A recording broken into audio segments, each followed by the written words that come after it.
Sa isang liblib na baryo na napapaligiran ng makakapal na punong kahoy at matatandang kawayan, naninirahan ng isang dalagitang nagngangalang Mayumi. Siya ay 17 taong gulang, payat, tahimik, at kilala sa baryo bilang masipag at may mabuting asal. Maaga siyang naulila sa ama at ang kanyang ina ay may mahinang pangangatawan, kaya't si Mayumi ang siyang tumayong haligi ng kanilang maliit na tahanan. Tuwing madaling araw, bago pa sumikat ang araw, bumabangon na siya upang mag-igib ng tubig sa balon sa gilid ng gubat. Doon siya madalas naglalakad, dala ang 2 timba, habang ang hamog ay nakadikit pa sa damuhan at ang hangin ay malamig na humahaplos sa kanyang balat. Hindi siya natatakot sa gubat para sa kanya. Ito'y tila isang matandang kaibigan na tahimik ngunit mapagmasid. Ngunit may isang bagay na matagal nang ipinagbabawal sa baryo.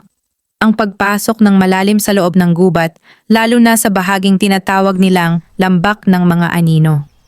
Ayon sa mga matatanda, iyon daw ay tirahan ng mga nilalang na hindi dapat ginagambala. Marami raw ang pumasok doon at hindi na muling nakita o kaya na may bumalik na tila may bitbit na mabigat na lihim sa kanilang mga mata. Isang umaga, habang naglalakad si Mayumi patungo sa balon, napansin niyang tuyo ang lupa sa paligid nito. Halos wala ng tubig ang balon, isang masamang balita, lalo na't papalapit ang tag-init.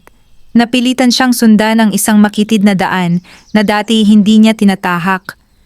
Ang landas na iyon ay papalayo sa baryo at papalapit sa mas malalim na bahagi ng gubat. Habang siya'y naglalakad, napansin niyang tila kakaiba ang paligid. Mas tahimik kaysa karaniwan. Walang huni ng ibon, walang kaluskos ng hayop. Tanging ang kanyang mga yabag at ang mahinang paghinga niya ang maririnig. May kung anong bigat sa hangin, isang pakiramdam na hindi niya maipaliwanag. Sa di kalayuan, nakita niya ang isang malinaw na sapa. Ang tubig nito'y kumikislap sa ilalim ng sinag ng araw na pilit na sumisilip sa pagitan ng mga dahon. Lumapit siya. Nagalak na sa wakas ay may mapagkukunan ng tubig. Ngunit bago pa man siya makayuko upang sumalok, may nakita siyang kakaiba sa kabilang pampang. Isang babae ang nakaupo sa malaking bato. Hindi ito karaniwang babae. Ang kanyang kasuotan ay tila hinabi mula sa liwanag ng buwan, mapusyaw, halos kumikislap. Ang kanyang buhok ay mahaba at umaabot hanggang baywang, kulay pilak na may bahid ng bughaw. Ngunit ang higit na nakaagaw ng pansin ni Mayumi ay ang tiyan ng babae, malaki, malinaw na siya ay nagdadalantaw. Napaatras si Mayumi, napahawak sa kanyang dibdib. Hindi siya makagalaw, hindi makasigaw. Ang babae ay dahan-dahang tumingin sa kanya. Ang mga mata nito'y malinaw at malalim, tila nagtataglay ng libong lihim at daang-daang taon ng kalungkutan. Hindi ka dapat narito, mahinahong wika ng babae.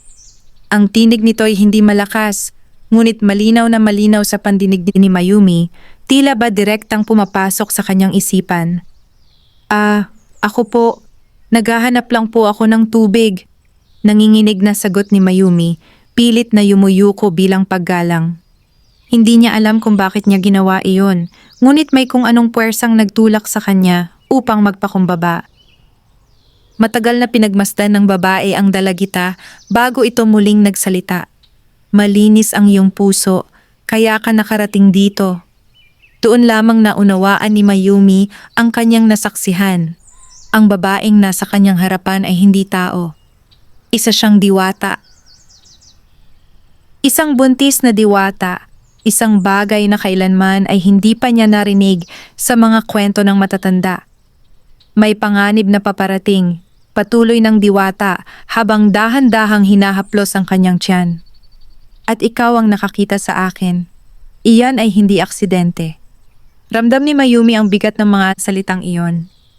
Alam niyang sa sandaling iyon, ang kanyang simpleng buhay ay nagsisimula ng magbago. Ang gubat na dati tahimik na saksi lamang sa kanyang araw-araw na gawain ay biglang naging pintuan patungo sa isang mundong puno ng hiwaga, pagsubok, at mga lihim na hindi basta-basta mabubunyag. At sa kanyang harapan, isang diwata ang nagdadala ng buhay. Isang buhay na maaaring magbago, hindi lamang sa mundo ng mga nilalang na mahiwaga, kundi pati sa mundo ng mga tao.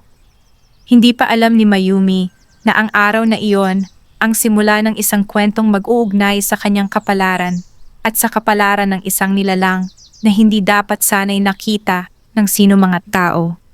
Hindi agad nakasagot si Mayumi. Nanatili siyang nakatayo sa gilid ng sapa, tila ba ang kanyang mga paa ay nakaugat na sa lupa.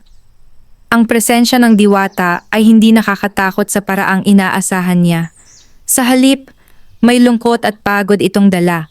Isang bigat na hindi karaniwang makikita sa mga nilalang na ayon sa kwento ay malaya at makapangyarihan. Hindi ka ba aalis? Muling wika ng diwata, ngayon ay may bahagyang ngiti sa labi.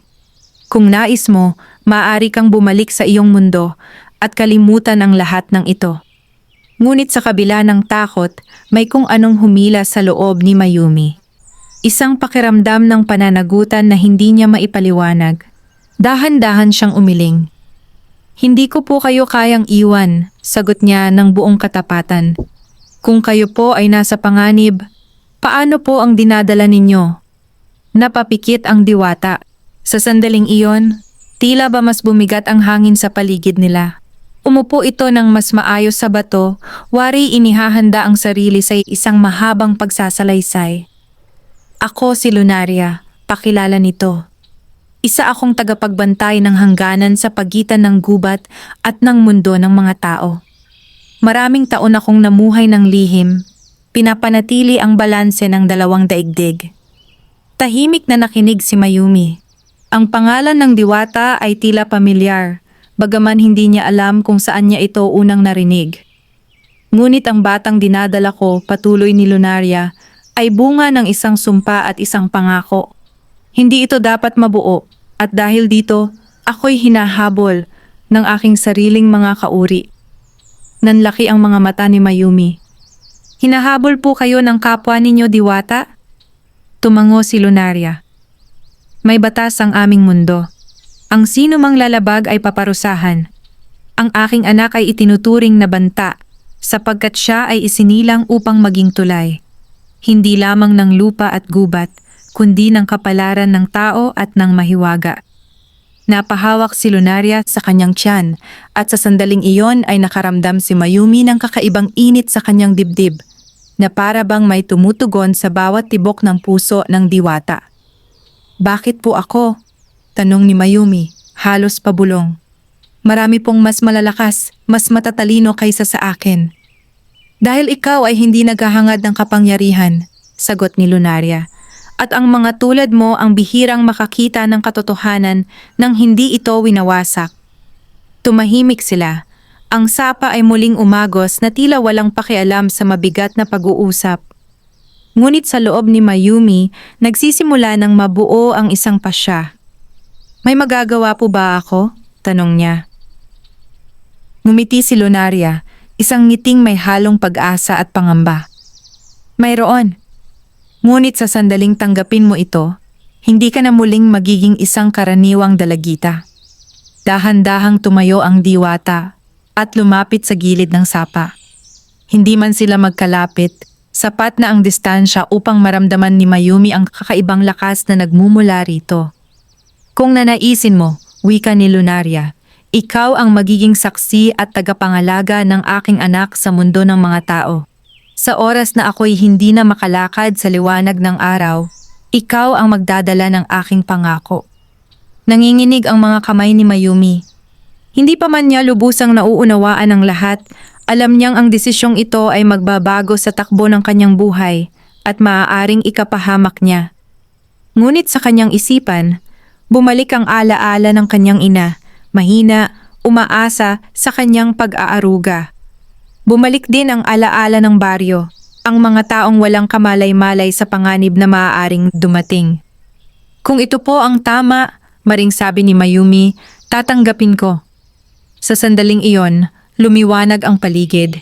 Hindi dahil sa liwanag ng araw, kundi dahil sa panatang nabuo sa pagitan ng isang tao at isang diwata. Dahan-dahang inabot ni Lunaria ang kamay ni Mayumi. Sa pagdampi ng kanilang mga palad, may dumaloy na init.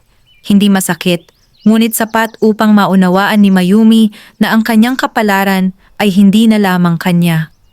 Simula ngayon, wika ni Lunaria, ikaw ay may dalang lihim na higit pa sa iyong buhay. At sa katahimikan ng gubat, isang panata ang isinilang, kasabay ng isang batang hindi pa man lumalabas sa mundo, ngunit ngayoy may bantay na. Hindi agad naputol ang liwanag matapos ang panata.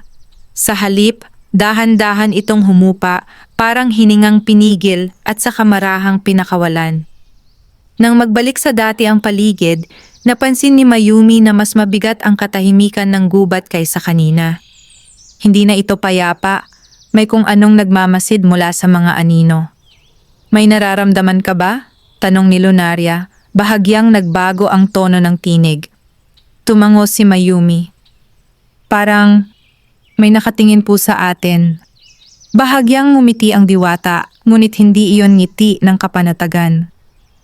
Iyan ang bunga ng panata. Kapag may bagong ugnayang nabuo, may mga nakadarama nito, lalo na ang mga nais itong sirain. Mula sa malayo, may kumaluskos sa mga dahon. Isang iglap lamang iyon, ngunit sapat upang mapakabig ang dibdib ni Mayumi. Pinilit niyang tumingin sa pinanggalingan ng tunog, subalit wala siyang makita. Tanging mga punong magkakatabi at mga ugat na tila gumagapang sa lupa. Kailangan mo nang umalis, mariing sabi ni Lunaria. Hindi ka naligtas dito. Paano po kayo? Tanong ni Mayumi. Hindi ko po kayo maaaring iwan basta-basta. May mga daang hindi mo pa dapat malaman, sagot ng diwata. Ngunit tandaan mo ito, kapag dumating ang oras, hahanapin kita. May gustong sabihin si Mayumi, ngunit naputol ang kanyang salita nang biglang lumamig ang hangin.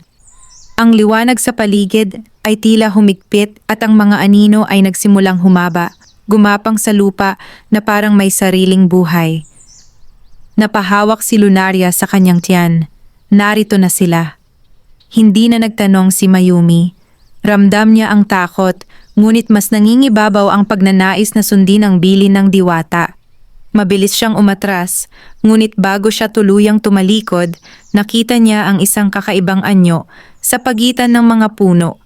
Isang figurang tila hinubog mula sa dilim, walang malinaw na mukha, ngunit malinaw ang layunin. Tumakbo si Mayumi. Hindi niya alam kung gaano katagal siyang tumakbo. Ang mga sanga ay kumamot sa kanyang braso.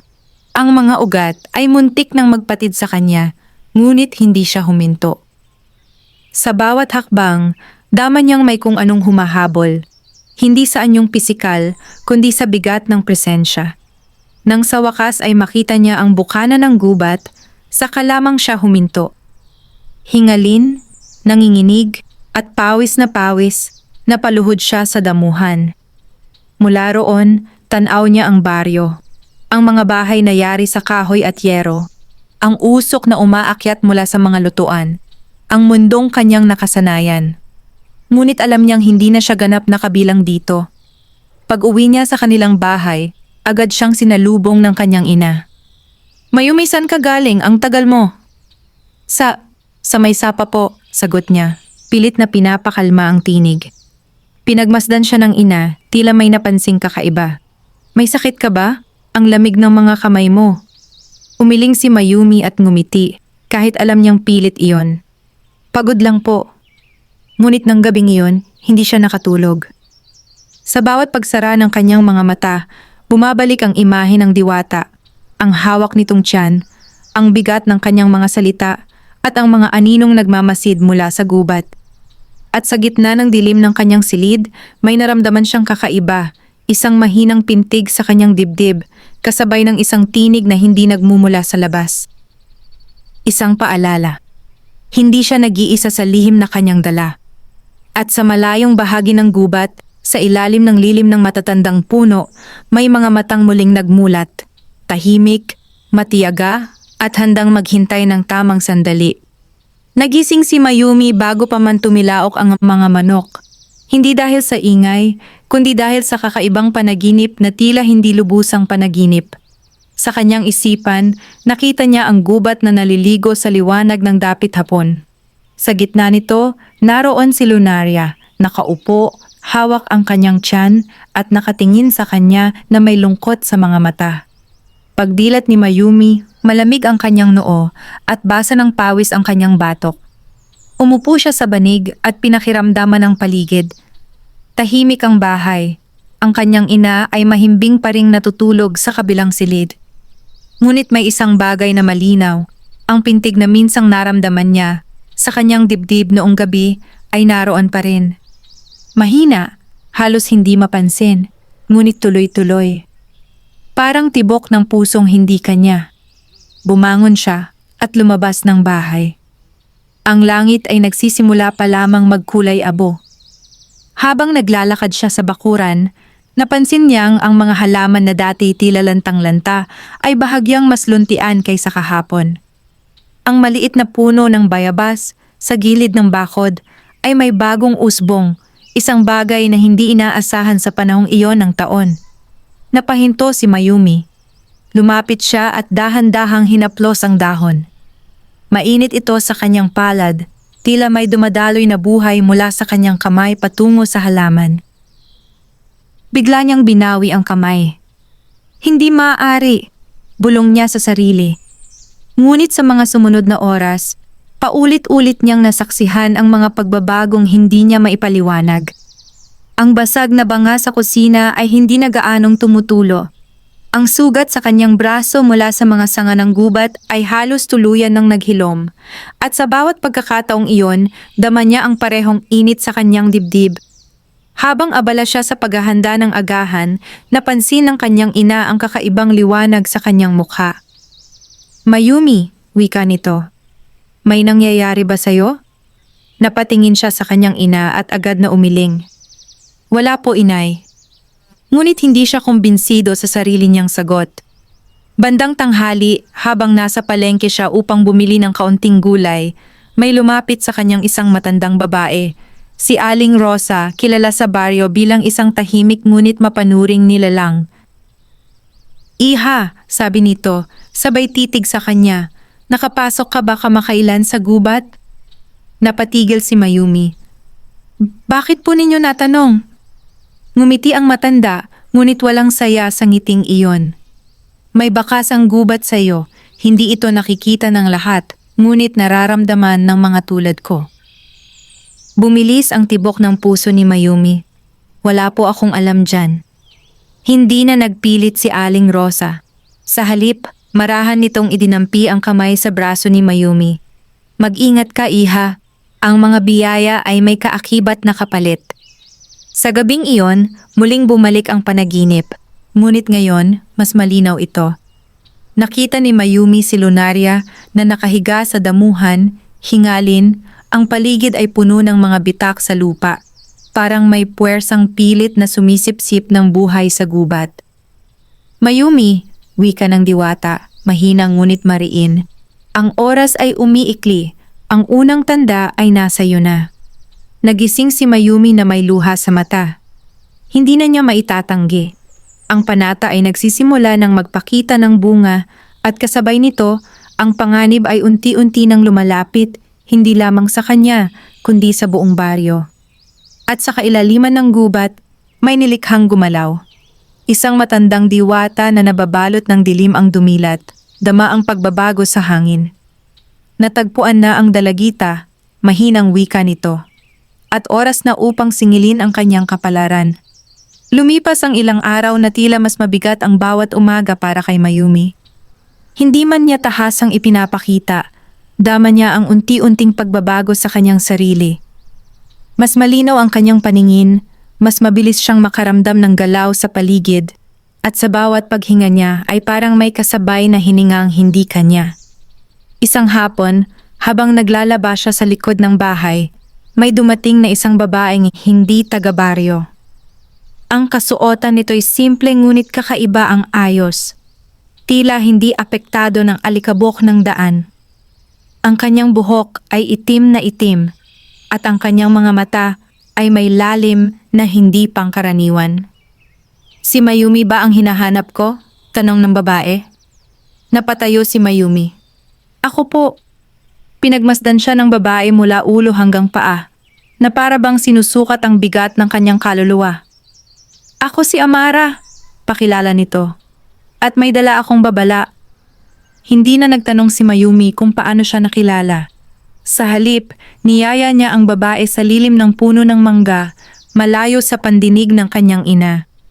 Hindi ka dapat nakialam, diretsahang wika ni Amara. Ang panata mo sa diwata ay nagbukas ng daang matagal ng isinara.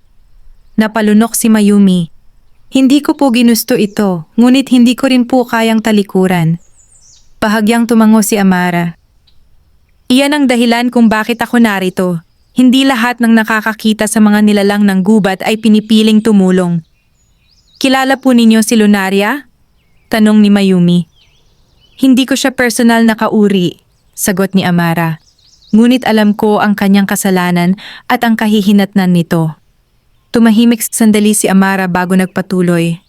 Ang batang dinadala niya ay hinahanap ng konseho ng mga diwata. Kapag ipinanganak ang bata sa maling panahon, mawawala ang hangganan ng mga mundo. Nanlaki ang mga mata ni Mayumi. Ano po ang mangyayari sa mga tao? Maghahalo ang hiwaga at ang karaniwan, sagot ni Amara. At sa kaguluhang iyon, maraming mawawala. Humigpit ang kamao ni Mayumi. May paraan po ba upang maiwasan iyon? May lungkot sa titig ni Amara. Mayroon, ngunit nangangailangan ito ng sakripisyo, hindi mula kay Lunaria, kundi mula sa iyo. Handa po ako, sagot ni Mayumi nang walang pag-aalinlangan. Ngumiti si Amara, sa unang pagkakataon ay may bahid ng paggalang. Kung gayon, makinig ka. Darating ang mga nagbabantay ng konseho sa baryo, hindi bilang mga diwata, kundi bilang mga tao. Kinilabutan si Mayumi. Magpapanggap po sila? Matagal na silang marunong magtago, sagot ni Amara. At kapag naramdaman nilang malapit ka sa bata, hindi ka nila patatahimikin, gagamitin ka nila. Tahimik na bumagsak ang mga salita sa isip ni Mayumi. Hindi lamang siya tagapangalaga, isa rin siyang target. Bago umalis si Amara, iniabot nito ang isang maliit na palamuting kahoy na may ukit na hindi pamilyar na simbolo. Ito ang unang susi. Kapag dumating ang oras na hindi ka na makakaasa sa sarili mong lakas, ito ang magbubukas ng landas. Nang mawala si Amara sa dulo ng daan, naiwan si Mayumi na may mabigat na tanong sa dibdib. Ang kanyang panata ay hindi na lamang lihim, ito'y isa ng bantang maaaring sumira sa lahat ng kanyang minamahal. At sa malayong bahagi ng gubat, napapikit si Lunaria, dama ang galaw ng mga puwersang hindi na niya kayang pigilan. Patawad, bulong nito sa batang dinadala. Ngunit ang tadhana mo ay hindi na maiiwasan. Dumating ang mga estranghero sa baryo sa isang umagang tila karaniwan lamang. Walang ingay, walang kakaibang senyales, ngunit si Mayumi ay nagising na may mabigat na pakiramdam sa dibdib, na para bang may paparating na unos na hindi pa nakikita sa langit. Tatlo silang dumating.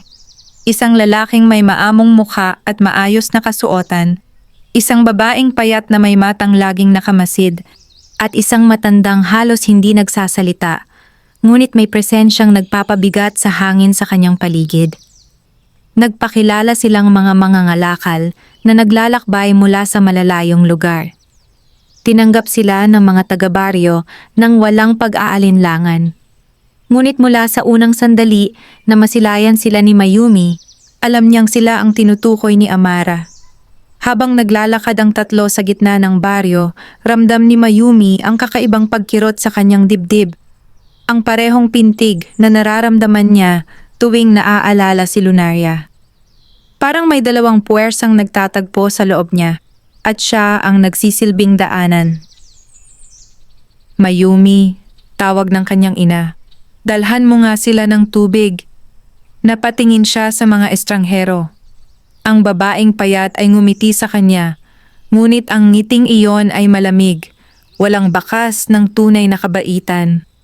Lumapit si Mayumi at iniabot ang tubig. Nang magtagpo ang kanilang mga tingin, biglang sumikip ang paligid. Sa loob ng isang iglap, Tila nagbago ang anyo ng babae.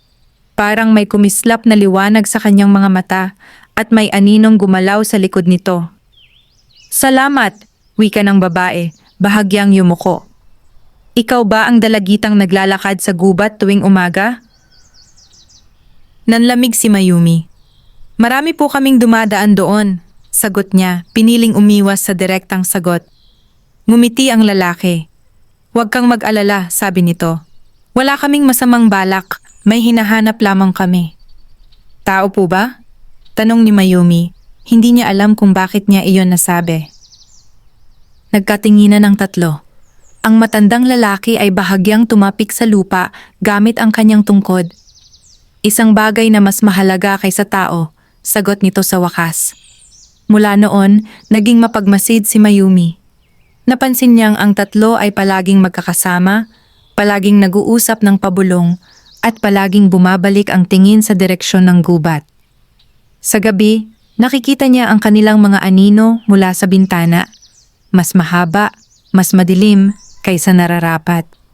Isang gabi, habang tahimik na ang baryo, naramdaman ni Mayumi ang biglaang hapdi sa kanyang dibdib. Napahawak siya rito at napaupo. Sa kanyang isipan, may lumitaw na larawan. Si Lunaria, nakaluhod, tila hirap na hirap. Hindi na sila nagmamasid lamang, bulong ng tinig sa kanyang isip. Kumikilos na sila. Hindi na nagdalawang isip si Mayumi. Kinuha niya ang palamuting iniwan ni Amara at isinilid sa kanyang bulsa. Tahimik siyang lumabas ng bahay at tinahak ang landas patungo sa gubat. Alam niyang delikado, ngunit mas delikado ang manatili at maghintay.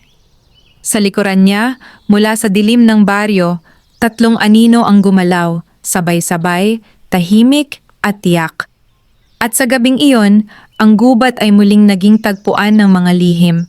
Ngunit ngayon, hindi na lamang isang diwata at isang dalagita ang sangkot, kundi ang mga nilalang na handang wasakin ang hangganan ng mga mundo upang makuha ang batang hindi pa man isinilang. Hindi malinaw kay Mayumi kung gaano na siya katagal sa loob ng gubat. Ang dilim ay makapal, ngunit ang daan ay tila kusang bumubuka sa kanyang harapan. Parang may kamay na humahawi sa mga sanga at ugat upang siya'y makadaan. Sa bawat hakbang, nararamdaman niya ang palamuting kahoy sa kanyang bulsa na bahagyang umiinit, wari tumutugon sa kanyang paghinga. Huminto siya sa isang bahagi ng gubat na hindi niya pa nararating kailanman. Ang mga puno rito ay mas matatanda. Ang mga ugat ay umaangat mula sa lupa na parang mga ugat ng isang higanting nilalang. Sa gitna ng lugar, may isang batong patag na may ukit na kapareho ng simbolong hawak niya. Doon niya naunawaan ang sinabi ni Amara, ang unang susi. Inilabas ni Mayumi ang palamuti at marahang inilapag ito sa gitna ng ukit. Walang malakas na tunog, walang liwanag na sumabog. Sa halip, dahan-dahang nagbago ang hangin. Ang paligid ay tila huminga ng malalim at ang lupa sa ilalim ng bato ay bahagyang bumuka, nagpapakita ng isang makitid na landas pababa. Hindi nag-atubili si Mayumi. Bumaba siya, tanga ng tapang na hindi niya alam na taglay niya. Sa kailaliman, nag-iba ang pakiramdam ng oras. Ang liwanag ay hindi galing sa itaas, kundi sa mga dingding mismo. Isang malamlam na ningning, na tila mula sa alaala ng gubat. Doon niya nakita si Lunaria. Nakahiga ang diwata sa malambot na damuhan, maputla ang muka, mabigat ang paghinga. Sa paglapit ni Mayumi, agad nitong iminulat ang mga mata. Dumating ka, mahinang wika ni Lunaria. Mas maaga kaysa sa aking inaasahan. Hindi ko po kayo iiwan, sagot ni Mayumi, lumuluhod sa tabi nito. Hinahabol po kayo, nasa baryo na sila. Tumango si Lunaria. Alam ko, nararamdaman ko ang kanilang presensya, ngunit hindi na ako ang kanilang pangunahing pakay.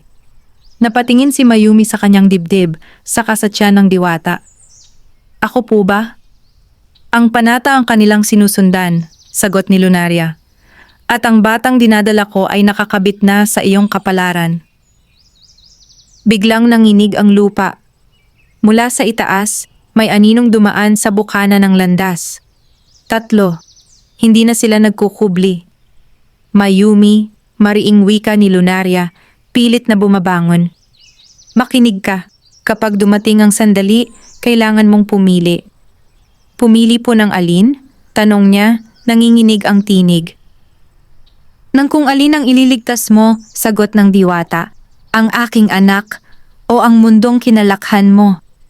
Bago pa man makapagsalita si Mayumi, may malamig na tinig na umalingaw-ngaw mula sa itaas ng lagusan. Hindi na kailangang pumili, wika ng matandang estranghero. Dahil kami ang magpapasya. Sa sandaling iyon, napagtanto ni Mayumi na ang landas na kanyang binuksan ay hindi lamang daan patungo sa diwata.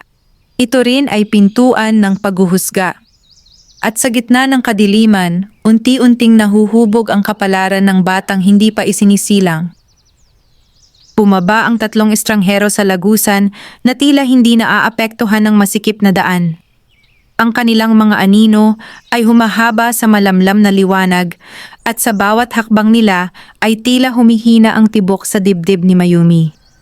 Ang matandang lalaki ang nanguna, ang tungkod nito'y marahang tumatama sa lupa, lumilikha ng mabagal, ngunit tiyak na ritmo.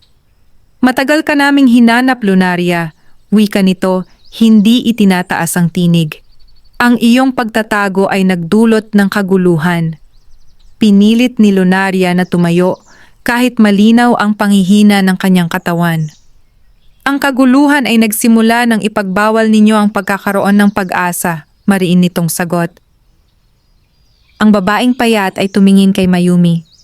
Ikaw, wika nito, ang dahilan kung bakit hindi pa tapos ang usaping ito. Lumapit si Mayumi sa harap ni Lunaria, walang malay na ibinuka ang mga bisig. Isang simpleng kilos, ngunit puno ng kahulugan. Kung may pananagutan, sabi niya, ako na po iyon. Bahagyang tumaas ang kilay ng lalaki. Isang tao ang handang akuin ang kasalanan ng isang diwata, isang pambihirang tanawin. Hindi po ito kasalanan, mariing sagot ni Mayumi. Ito po ay buhay. Tumawa ng marahan ng matanda. Ang buhay ay may hangganan at kami ang nagbabantay niyon. Muling nanginig ang lupa. Mula sa mga dingding ng lagusan, may mga guhit ng liwanag na unti-unting bumuo ng hugis, mga sagisag ng batas ng mga diwata. Ramdam ni Mayumi ang bigat ng bawat simbolo, parang mga matang nakatutok sa kanyang pagkatao. May huling pagkakataon ka, wika ng babaeng payat. Isuko mo ang panata. Lumayo ka at mananatiling buo ang iyong mundo. Napatingin si Mayumi kay Lunaria. Nakita niya ang takot sa mga mata nito, hindi para sa sarili, kundi para sa batang dinadala. Kung umatras po ako, tanong ni Mayumi, ano ang mangyayari sa bata? Hindi agad sumagot ang mga diwata. Sa katahimikang iyon, nahanap ni Mayumi ang sagot. Kung gayon, sabi niya, mariin at malinaw, hindi po ako aatras. Sa sandaling iyon, may nagbago. Ang pintig sa dibdib ni Mayumi ay lumakas, at ang palamuting kahoy sa kanyang bulsa ay nagningning ng bahagya. Ang mga sagisag sa dingding ay kumislap, tila naguguluhan sa desisyong iyon. Isang tao ang pumili, bulong ng matanda. Ito ay labag sa inaasahan. Sumigaw si Lunaria. Huwag ninyo siyang saktan. Ngunit huli na. Ang babaeng payat ay itinaas ang kamay at ang liwanag ay humigpit sa paligid ni Mayumi. Napapikit siya ngunit hindi dahil sa takot kundi dahil sa bigat ng pasyang kanyang pinili. Sa gitna ng liwanag may tinig na umalingaw-ngaw, hindi mula sa mga diwata kundi mula sa loob niya. Isang tinig na hindi kanya, ngunit matagal nang nakakabit sa kanyang kapalaran. At sa sandaling iyon, ang hangganan ng tao at diwata ay bahagyang nabiyak. Hindi agad nawala ang liwanag. Sa halip, ito'y nagtipon. Tila hinihigop ng mismong katawan ni Mayumi. Ramdam niya ang bawat pintig, bawat paghinga, bawat hibla ng lakas na dumadaloy sa kanya. Hindi marahas, ngunit hindi rin maiiwasan. Parang isang ilog na matagal nang hinahanap ang daanan nito. Mayumi, wika ng tinig sa kanyang isipan. Malinaw ngunit banayad. Huwag kang matakot. Nanlaki ang kanyang mga mata. Hindi siya gumalaw, ngunit sa loob-loob niya ay may sumagot. Sino ka? Isa akong alaala, tugon ng tinig, at isa ring simula. Sa kanyang paningin, nagbago ang paligid. Ang lagusan ay tila lumayo, ang mga diwata ay naging mga aninong nakapirmi sa oras. Nakita niya ang isang batang anyo. Liwanag lamang ang hugis ngunit may presensyang mas mabigat kaysa sa alinmang nilalang na kanyang nakilala. Ikaw ba ang bata? Tanong ni Mayumi. Hindi pa, sagot ng tinig. Ngunit ako ang unang bumati sa mundong ito sa pamamagitan mo. Sa labas ng kanyang isipan, narinig niya ang sigaw ni Lunaria. Mayumi, labanan mo! Huwag mong hayaang kunin kanila. Ngunit hindi niya naramdaman ang pag-atake. Sa halip, may pag-unawang unti-unting nabubuo. Ang panata ay hindi lamang pangako, ito'y tulay. At siya ang piniling maging daanan. Ang matandang diwata ay napaatras ng bahagya. Hindi ito dapat mangyari, wika nito. Ang ugnayan ay masyadong malalim. Dahil pinili niya, sagot ng babaeng payat, ngayon ay may bahid ng pag-aalinlangan sa tinig. Ang batas ay hindi malinaw kapag may malayang pa siya. Sa gitna ng liwanag, nakita ni Mayumi ang mga alaala, ang gubat noong wala pang hangganan, ang mga diwata at tao na magkasamang naglalakad sa iisang lupa, at ang unang pagkakahati na nagdala ng takot at pagkawasak. Kung ito ang magiging kapalit, bulong ni Mayumi sa sarili, handa ako. Ang liwanag ay biglang humupa. Napaluhod siya sa lupa, hingalin, ngunit buhay. Ang mga diwata ay umatras. Ang kanilang mga anyo ay tila nawalan ng katiyakan. Hindi pa tapos ito, wika ng matandang diwata. Ngunit ang desisyong ito ay hindi na maaaring baligtarin. Lumapit si Lunaria kay Mayumi at niyakap siya kahit nanginginig. Iniligtas mo ang aking anak, bulong nito. Ngunit ang kapalit, alam ko po, sagot ni Mayumi, at tatanggapin ko. Sa labas ng lagusan, ang gubat ay umalon sa kakaibang hangin, hindi bilang babala, kundi bilang pagkilala. At sa sinapupunan ni Lunaria, ang bata ay gumalaw sa unang pagkakataon, isang tahimik na tanda na ang mundong kanilang ginagalawan ay nagsimula ng magbago. Tahimik ang lagusan matapos ang lahat. Ang mga sagisag sa dingding ay unti-unting naglaho at ang malamlam na liwanag ay bumalik sa dating anyo nito. Banayad, tila pagod. Ang tatlong diwata ng konseho ay hindi na nagpakita ng anumang pagnanais na lumaban. Sa halip, nanatili silang nakatayo sa malayo, parang mga saksi sa isang pangyayaring hindi nila inaasahang mangyari. Si Mayumi ay dahan-dahang tumayo, dama ang panghihina ng kanyang mga tuhod. Ngunit sa kabila ng pagod, may kakaibang linaw sa kanyang isipan. Ang tinig na minsang nagsalita sa loob niya ay nanahimik na, ngunit iniwan nito ang bakas ng presensya, isang kaalamang hindi na niya kailangang tawagin upang maramdaman. May nagbago, wika ng babaeng payat, hindi maitago ang pagkamangha. Ang ugnayan ay hindi na maaaring putulin nang hindi nagdudulot ng mas malaking pinsala. Tumalikod ang matandang diwata at marahang tumapik ang tungkod sa lupa. Kung gayon, sabi nito, ang bata ay hindi na lamang usapin ng batas, isa na itong usapin ng balanse. Lumapit si Lunaria kay Mayumi, ang isang kamay ay hawak ang kanyang tiyan, ang isa ay marahang ipinatong sa balikat ng dalagita. Hindi ko kailanman ginustong ikaw ang magdala ng bigat na ito, sabi niya. Ngunit ikaw ang pinili, hindi ng kapangyarihan, kundi ng puso. Huminga ng malalim si Mayumi. Kung ang kapalaran po ang nagdala nito sa akin, sagot niya, gagawin ko ang nararapat. Isa-isang umatras ang mga diwata ng konseho. Hindi bilang pagkatalo, kundi bilang pagkilala na may bagong puwersang isinilang, hindi sa anyo ng lakas, kundi sa anyo ng malayang pasya.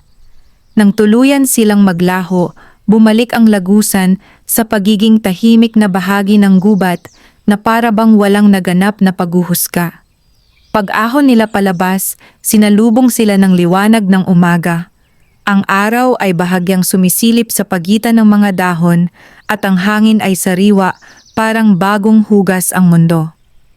Sa unang pagkakataon, mula nang magsimula ang lahat, nakaramdam si Mayumi ng kapayapaan. Ngunit alam niyang ito ay pansamantala lamang. Hindi pa tapos ang ating landas. Wika ni Lunaria habang tanaw ang malawak na gubat. Ang bata ay isisilang at sa pagsilang niya masusubok ang lahat ng ating ipinaglaban. Tumango si Mayumi. At narito po ako, sagot niya, hanggang sa huli. Sa malayo, ang baryo ay tahimik na nagigising. Walang kamalay-malay na ang mundong kanilang kinalakhan ay unti-unti nang nagbabago. Sa pagitan ng tao at diwata, may isang tulay na nabuo.